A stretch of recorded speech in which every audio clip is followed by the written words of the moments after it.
स्वामी विवेकानंद जी ने कहा था कि ये दुनिया सबसे पहले हर अच्छी बात का मजाक उड़ाती है, उसके बाद उसका विरोध करती है और आखिर में जाकर के उसे स्वीकार कर लेती है। नमस्ते दोस्तों, मेरा नाम है आरजे कार्तिक। आप देखना शुरू कर चुके हैं मेरी नई लर्निंग सीरीज सीखोगे नहीं तो जीतोगे कैसे। और आज जिनकी बात करने जा रहा हूं वो विख्यात आध्यात्मिक गुरु स्वामी विवेकानंद जी हैं। उनका जन्म 1863 में 12 जनवरी के दिन हुआ था, जिसे हम भारत में युवा दिवस के रूप में मनाते हैं। 1902 में 4 जुलाई के दिन वो परलोक गमन कर गए। 39 सालों की इस जीवन यात्रा में मात्र 39 साल उन्होंने जिंदगी जी, लेकिन इन 39 सालों में उन्होंने इस दुनिया को, देश को इतने अच्छे और शानदार विचार दिए हैं कि अगर आप उनमें से किसी एक पर भी इंप्लीमेंट कर लें तो शायद आपकी जिंदगी हमेशा के लिए बदल जाए। 1893 में जब उन्हें बुलाया गया था यूएसए में शिकागो में विश्व धर्म महासभा में, 2 मिनट का समय उन्हें मिला था अपना भाषण देने के लिए, और वो भाषण आज भी याद किया जाता है क्योंकि उन्होंने अपने भाषण की शुरुआत की थी, मेरे प्यारे अमेरिकी बहनों और भाइयों। ये जो शुरुआत की पंक्ति थी, जो शुरुआत के शब्द थे, इन्होंने हर किसी का दिल जीत लिया। यूरोप में, अमेरिका में, अपने देश में, भारत में, सब जगहों पर सनातन धर्म की आवाज को पहुंचाने के लिए, सनातन धर्म की जो सोच है उसे पहुंचाने के लिए स्वामी विवेकानंद जी ने रामकृष्ण मिशन की स्थापना की थी, जो कि आज भी अपना काम कर रहा है। वो अपने गुरुदेव रामकृष्ण परमहंस जी के सबसे प्यारे शिष्य थे। उनसे सीखने के लिए बहुत सारी बातें हैं, लेकिन वो 5 बातें, बड़ी 5 बातें जो हर किसी को सीखनी चाहिए। आइए बात करते हैं उनकी 5 learnings from Swami Vivekananda ji. Learning number 1, सीखने वाली सबसे बड़ी बात जो स्वामी विवेकानंद जी से है वो है इंसान के अंदर दया का भाव होना चाहिए, दूसरों की मदद करने का भाव होना चाहिए। एक छोटी सी कहानी है और मुझे बहुत पसंद है। मैंने बचपन में स्कूल में सुनी थी, तब से मुझे आज तक याद है। स्वामी विवेकानंद जी की माताजी ने उनसे चाकू मांगा। स्वामी विवेकानंद जी ने चाकू ला करके दिया। मां किचन में कुछ काम कर रही थी और जब चाकू उन्होंने मां को पकड़ाया तो जो चाकू की तेज धार थी वो अपनी तरफ रखी और जो कवर था वो मां के हाथ में था। मां ने जैसे ही चाकू अपने हाथ में लिया, कहने लगी कि बेटा तू तो बड़ा होकर के बहुत लोगों की मदद करेगा, बहुत लोगों का प्यार पाएगा। स्वामी विवेकानंद जी ने पूछा कि ऐसा क्यों मां? तो मां ने बताया कि तूने ख्याल रखा कि तेरी मां को चोट न लग जाए। जिस तरफ धार थी, तेज धार, अभी तो तू छोटा सा बच्चा है, तुझे इस बात की समझ है कि उस धार वाले हिस्से को तूने अपने हाथ में रखा और कवर वाला जो हिस्सा है वो मुझे दिया। स्वामी विवेकानंद जी का जीवन इस छोटी सी घटना से ही समझ में आता है कि कितने दयालु थे। उनके अंदर दया का भाव बहुत ज्यादा था। ये छोटी सी जो घटना है, जो कहानी है, हम सबको सबसे बड़ी बात सिखाती है कि आपके अपने परिवार में, अपनी फैमिली में, बच्चे बड़े, कहीं कोई ऐसी घटना होती है जो उन्होंने कोई अच्छा काम किया है तो आप उसे प्रेज कीजिए, उसकी तारीफ कीजिए, ताकि आगे चल करके वो और ऐसे अच्छे अच्छे काम करें और अच्छे इंसान बने। सबसे जरूरी है हम इंसानों में इंसानियत का होना। Learning number 2, focus on your target. अपने लक्ष्य पर ध्यान लगाइए। स्वामी विवेकानंद जी की कही हुई बात बहुत ज्यादा पॉपुलर है, उठो जागो और तब तक मत रुको जब तक कि लक्ष्य की प्राप्ति ना कर लो। इस पर भी एक छोटी सी कहानी है। स्वामी विवेकानंद जी अपने आश्रम में विश्राम कर रहे थे, तभी एक आदमी है और आकर के कहने लगा कि मुझे स्वामी जी से मिलना है, बहुत जरूरी बात है, उनसे पूछनी है। स्वामी जी जब जगे तो उनके चरणों में गिर गया और कहने लगा कि मुझे समझाइए, जिंदगी में कैसे अपनी मंजिल तक पहुंचूंगा, मैं सक्सेसफुल नहीं बन पा रहा हूं, जो चाहता हूं वो मिल ही नहीं रहा है। स्वामी जी ने तब उस व्यक्ति से कहा कि एक काम करो, ये मेरा पालतू कुत्ता है, इसको थोड़ी देर के लिए घुमा करके लाओ, फिर तुमसे बात करते हैं।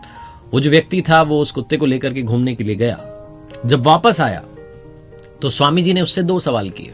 पहला सवाल था कि तुम तो बिल्कुल भी थके हुए नहीं लग रहे। दूसरा सवाल था कि ये कुत्ता जो इतना हाफ क्यों रहा है। उस व्यक्ति ने कहा कि स्वामी जी मैं जब बाहर गया तो मैं सीधा अपने रास्ते पर चल रहा था, थोड़ा सा घूम करके वापस आ गया, जबकि ये जो आपका कुत्ता है ये इस तरफ उस तरफ जहां कोई चीज देखता था दौड़ने लग जाता, इसीलिए ये दौड़ने की वजह से ये दौड़ता जा रहा था, इसीलिए ये हाफ गया है।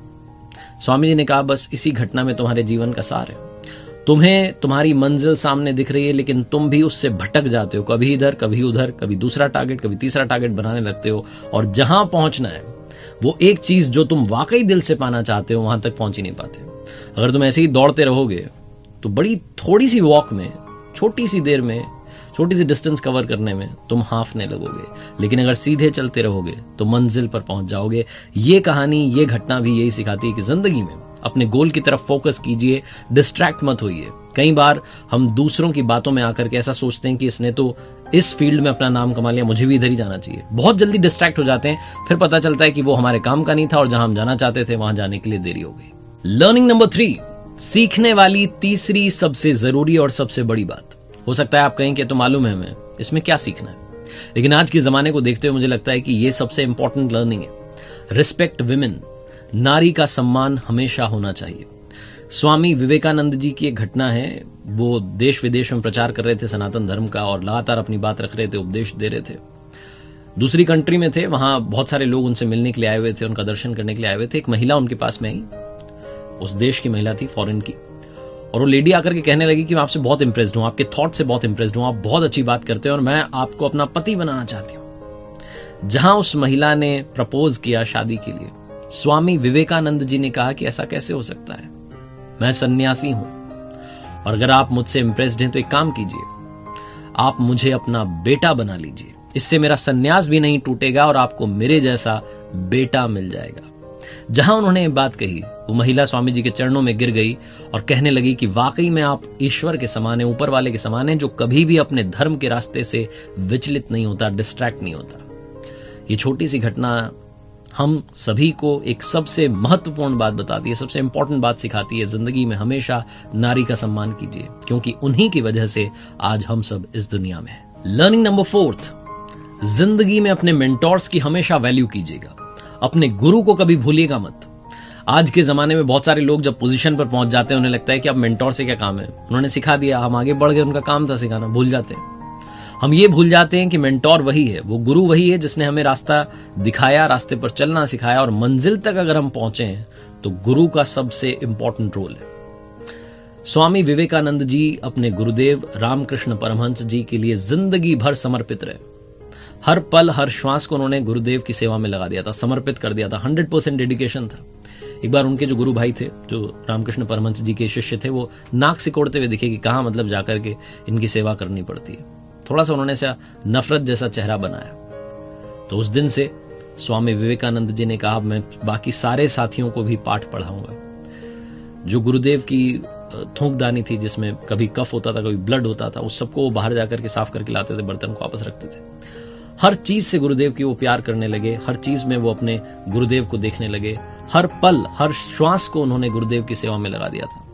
रामकृष्ण परमहंस जी जब अपनी जिंदगी की आखिरी सांसें ले रहे थे, जब जीवन के अंतिम क्षणों में थे, बहुत ज्यादा उनकी तबीयत खराब रहने लगी थी, उस वक्त भी अपने गुरुदेव के साथ रहते थे स्वामी विवेकानंद जी।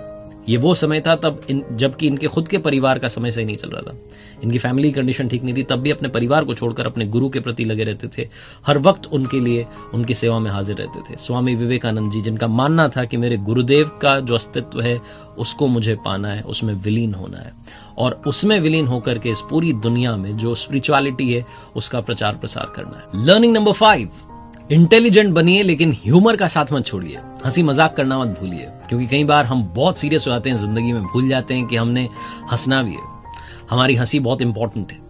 स्वामी विवेकानंद जी एक बार विदेश में एक रेस्टोरेंट में डिनर कर रहे थे, उनके साथ में एक फॉरेन ऑफिसर भी बैठा हुआ था, और वो कहने लगा कि मैं किसी भी ऐसे रेस्टोरेंट में खाना नहीं खाऊंगा जहां पर कि एक सूअर और एक चिड़िया साथ बैठे हो। तो स्वामी विवेकानंद जी ने कहा, तो आपका मतलब है मैं उड़ के चला जाऊं? ये जो बात उन्होंने कही, हर कोई वहां पर ठहाके लगाने लगा, एक लाफ्टर का माहौल बन गया।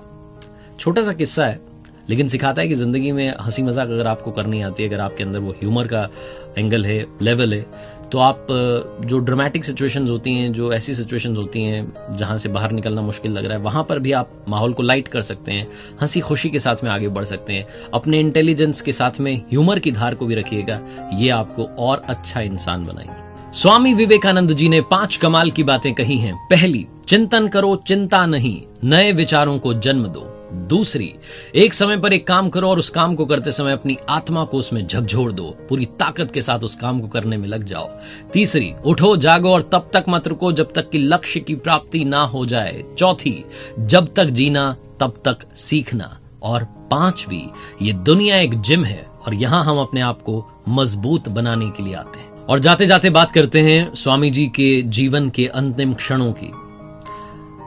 अपने जीवन के आखिरी दिन उन्होंने शुक्ल यजुर्वेद की व्याख्या की और कहा कि एक और विवेकानंद चाहिए ये समझने के लिए कि इस विवेकानंद ने अब तक क्या किया। उनके शिष्य कहते हैं कि 4 जुलाई 1902 को जो आखिरी दिन था स्वामी जी का इस दुनिया में, उस दिन भी उन्होंने अपनी दिनचर्या को बदला नहीं। सुबह सुबह 2-3 घंटे ध्यान किया और ध्यान में उन्होंने महासमाधि ले ली। बेलूर में गंगा किनारे चंदन की लकड़ियों पर उनकी अंत्येष्टि की गई। इस किनारे उनकी अंत्येष्टि की गई, दूसरे किनारे पर 16 साल पहले उन्हीं के गुरुदेव रामकृष्ण परमहंस जी की भी वहां अंत्येष्टि की गई थी। बेलूर में आज वहां मंदिर है। स्वामी विवेकानंद जी के जो विचार थे उनको आगे बढ़ाने के लिए उनके शिष्य लगातार काम कर रहे हैं। उम्मीद करता हूं कि इस वीडियो से काफी कुछ आपको सीखने को मिला होगा। स्वामी विवेकानंद जी के जीवन से, उनके थॉट से सीखने के लिए इस दुनिया में बहुत कुछ है जो इस दुनिया को ही बदल सकता है। जाते जाते बस यही कहूंगा जो हमेशा कहता हूं, ऊपर वाले के आशीर्वाद के साथ, अपनी सच्ची मेहनत के साथ और अपनों के प्यार के साथ कर दिखाओ कुछ ऐसा कि दुनिया करना चाहे आपके जैसा। याद रखिए, हर सोमवार सुबह 9:30 बजे मेरे साथ देखिए एक नई कहानी।